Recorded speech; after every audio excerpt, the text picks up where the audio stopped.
E aí, pessoal, beleza? Vamos lá estudar campo elétrico nas proximidades de uma carga. Então, vamos supor que aqui eu tenho uma carga Q.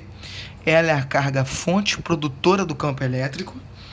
Qualquer carga que esteja dentro do campo elétrico dela fica sujeita às interações elétricas. E eu estou falando de um ponto.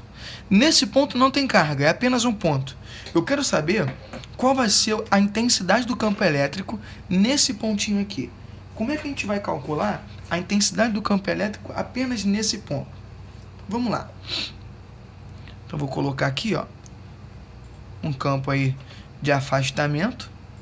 Por que ele é um campo de afastamento, professor? Você lembra que cargas positivas têm campo de afastamento? Ele tem uma distância D até a fonte. O campo elétrico vai ser calculado da seguinte maneira. Olha só.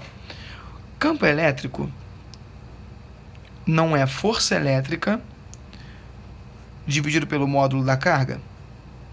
Não é? Então, se eu colocasse aqui uma carga Qzinho, só para demonstrar a fórmula, olha o que eu teria. O campo elétrico, lei de Coulomb, K, vezes o módulo de Qzão vezes Qzinho, dividido pela distância ao quadrado,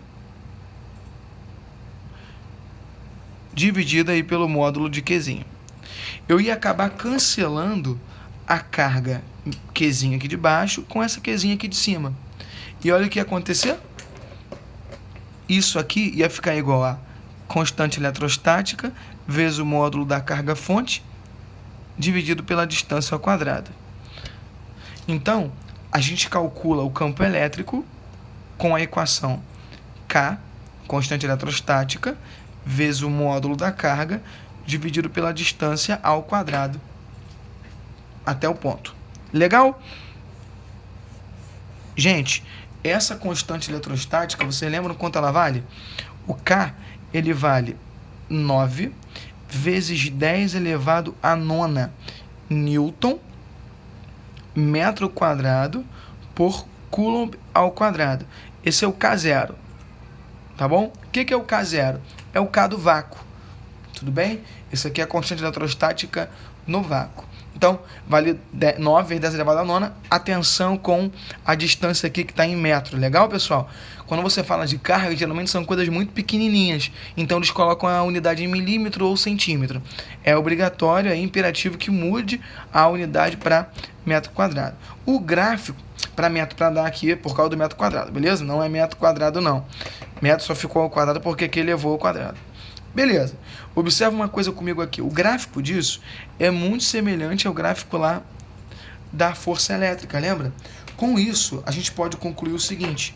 Por exemplo, se eu tenho um campo elétrico com essa distância e eu duplico, ó, vamos colocar aqui, ó, se a distância fosse duplicada, fosse para 2D, o que aconteceria com o campo, pessoal? Eu pegaria isso aqui e vou analisar com vocês. Eu vou colocar E índice linha, tá bem?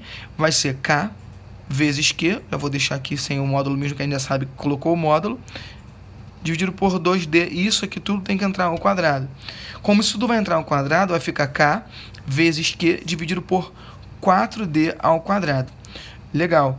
O E índice linha vai ser 1/4 do termo KQ sobre D ao quadrado. Ou seja, isso aqui é o campo anterior, tá vendo? Então, o novo campo, ele é o campo anterior dividido por 4. Então, é basicamente a mesma propriedade lá na força. Se eu duplico a distância, o campo diminui por 4 vezes. Então, tudo que acontece com a distância, acontece o inverso ao quadrado, ao contrário com o campo. Tudo bem? Então, acontece sempre o inverso ao quadrado. Tá bom? Sempre é o contrário do que acontece com a distância, acontece com o campo. Vamos fazer um exercício? Rapidinho? Então, vamos lá. Só para relembrar aqui, gente, isso aqui é muito interessante. Eu vou falar para vocês aqui, ó, como que o campo fica em cargas positivas e negativas dentro do exercício. A gente já sabe que cargas positivas, a gente já falou sobre isso, que o campo elétrico, para uma carga positiva, ele sai da carga positiva, né? E para a carga negativa, o campo elétrico entra na carga negativa. Então, na carga positiva, ele tem sentido centrífugo, ele sempre está em sentido de repulsão, e na carga negativa, ele tem sentido de atração. Agora, se eu pegar uma carga de prova aqui, ó, beleza? Eu vou, como se fosse uma carga de prova. Não vamos nem chamar de carga de prova, tá? Coloquei uma carga aqui. Uma delas é positiva e a outra é negativa. O que acontece com essas cargas aqui? Não vou falar carga de prova, que é para não confundir vocês. O que acontece com o campo elétrico e a força nessas carguinhas aqui? Gente, o campo elétrico, eu vou desenhar primeiro o campo elétrico para vocês em cada uma delas. Eu vou supor que tem o mesmo sentido. Elas estão dentro do campo elétrico de uma outra carga, beleza? Esse campo elétrico aqui não é delas. Esse campo elétrico aqui é o campo elétrico de uma outra carga que está produzindo ele ali. A força elétrica para uma carga aí positiva, ela fica no mesmo sentido que o campo elétrico. Então a força elétrica vai ficar aqui, ó.